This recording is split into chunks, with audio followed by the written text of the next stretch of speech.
Magandang araw mga Katola Kids! Ako si Mary Julian Horado galing sa St. Paul School of Medellin. At ngayon, samahan ninyo ako sa munting pagninilay tungkol sa Ebanghelyo ngayong araw. Ang Ebanghelyo ngayon ay galing sa Matthew chapter 12 verses 46 to 50 at ito ay galing sa New Testament. Sa Ebanghelyo, may nagsabi kay Jesus na naroon ang kaniyang ina at siya ay hinahanap nito. Ngunit, sumagot si Jesus na ang kaniyang kapatid ay kung sino man ang sumunod sa kalooban ng Diyos. Ipinakita niya sa kaniyang mga alagad at sinabi na kung sino man ang sumunod sa kalooban ng Diyos ay kaniyang kapatid.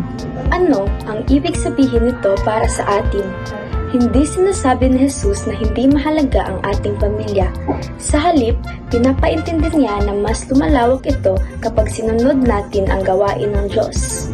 Lahat ng tao na gumagawa ng mabuti at sumusunod sa gawain ng Diyos ay isang parte ng malawak na pamilya. Ang pamilyang ito ay puno ng pananampalataya. Minsan, akala natin sapat na ang magdasal o magsimba.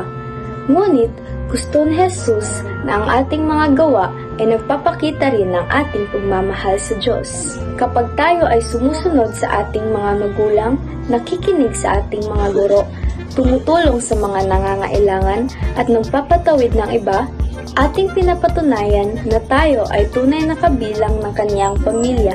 Ang Ebanghelyo ngayong araw ay nagpapakita ng importansya ng ating pagsunod sa Diyos, hindi lamang sa ating pananalita, ngunit pati na rin sa ating mga kilos sa araw-araw nating pamumuhay.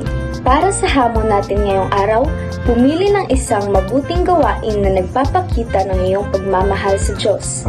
Ito ay maaaring pagtulong sa gawaing bahay ng hindi inuutusan, pagbabahagi ng gamit sa kaklase, o pagpapanalangin sa mga taong nangangailangan. Ang mga maliliit na bagay na ito ay napakalaking tulong na sa mata ng Diyos. Bago ko tapusin ang aking maikling pagninilay, tayo muna ay mag-alay ng dasal sa ngalan ng Ama, ng Anak, ng Espiritu Santo. Amen. Panginoong Jesus, maraming salamat po sa iyong salita na aming napakinggan ngayon. Tulungan mo po kaming laging makinig at sumunod sa kalooban ng Diyos Ama. Naway maging mababait, mapagmahal, matulungin at masunurin kaming mga anak mo araw-araw upang maging tunay na bahagi ng iyong pamilya. Sa ngalan ng Ama, ng Anak, ng Espiritu Santo. Amen. Tandaan mga Katola Kids, pag may salita ang Diyos, may paglago. Bye-bye!